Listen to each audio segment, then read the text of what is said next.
قرآن پاک نے کہا یہودیوں پہ اللہ نے ذلت مسلط کر دی ہے، یہ ذلیل ہے، ان کا کوئی دیش نہیں۔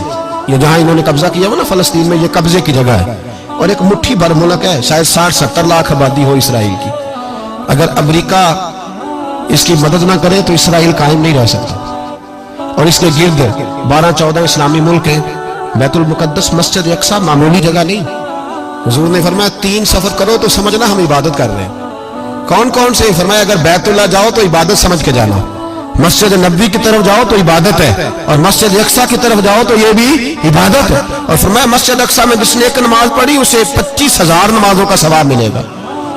اور میرے رسول پاک نے یہ وہ مسجد ہے جس کے ساتھ معراج شریف جڑا ہوا ہے۔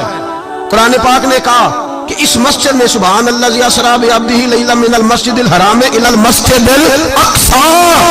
مسلمانوں، قرآن کہتا ہے کہ تمہارے معراج کی شان رسول پاک کی مسجد اقصی سے جڑی ہے۔ جس محبوب کو رب معراج کرائے تو مسجد اقصی میں لا کے کرائے۔ وہ جگہ معمولی جگہ ہے، وہ معمولی جگہ ہے مسجد اقصی۔ نبی پاک نے وہاں نبیوں کی امامت کرائی، 17 مہینے اس مسجد کی طرف منہ کر کے تیرے اور میرے رسول نے نمازیں پڑھی۔ چھوٹی جگہ ہے اور پوری دنیا کا مسلمان اسے چاہیے شرم سے گڑ جائے۔ ایک امریکہ کا صدر بول کے کہتا ہے کہ اسرائیل کو اجازت ہے اسے دارالحکومت بنائے، اور مسلمان حکمران بیان دے رہے ہیں ظالموں، لٹیرو، تم اپنی سیاستیں چمکانے کے لیے پہلے ایک دوسرے کو گالیاں دیتے ہو، پھر اکٹھے بیٹھ جاتے ہو نمبرنگ کرنے کے لیے۔ تم دین کے اس مسئلے میں سارے اکٹھے کیوں نہیں بیٹھے؟ سارے پاکستان کے سیاستدانوں کو، علماء اور مشائخ کو چاہیے تھا ایک پیج پہ اکٹھے ہوتے، اکٹھے بیٹھ کے ایک بیان ہی دے دیتے، ایک بات ہی کر دیتے۔ پھر میرا سلوٹ ہے ترکی کے صدر کو، پھر میرا سلوٹ ہے ترکی کے صدر کو۔ عجیب بات ہے نا کہ اس کے پاس ایٹمی طاقت آپ سے کمزور ہے، آپ کی تگڑی ہے۔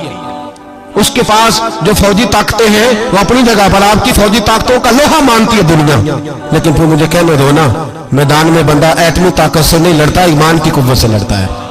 وہ بول اٹھا ہے نا، کیا کر لیا اس نے اپنی پارلیمنٹ سے خطاب کیا ہے۔ اس نے بہت عرصہ پہلے کہا تھا مسجد اقصی میری خواب میں آئی تھی اور رو کے کہتی تھی آئے مجھے کوئی صلاح الدین ایوبی کا ماننے والا، کوئی آئے مجھے بچائے۔ کہتے میری خواب میں آئی تھی اور روتی تھی، کہتی تھی کوئی آئے۔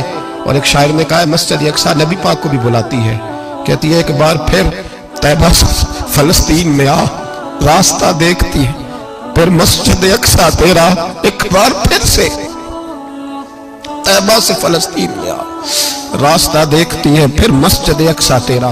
کوئی بول رہا ہے نہیں اتنا مقدس مقام، چھوٹے چھوٹے بیانوں، کہیں اکٹھے ہو جاؤ، پیش کوئی کر رہا ہوں بڑی جلدی۔ اس امریکہ کو لوگ ٹوٹتا ہوا دیکھیں گے، اس سے بکھرتا ہوا دیکھیں گے، اس سے لرزتا ہوا دیکھیں گے، اس لیے کہ مقابلے رب رسول سے اتنے آسان نہیں۔